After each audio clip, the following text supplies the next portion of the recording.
Marami tayong mga kakwento na nakikinig. Sumusuporta kahit malayo. Para po sa inyo ito. Hindi po madali ang inyong trabaho.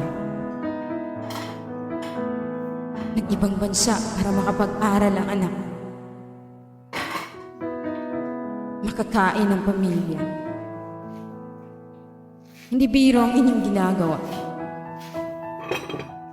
Matanong ko lang,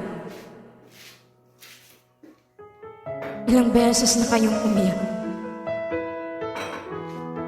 Ilang beses na kayong minsan nagsumuko?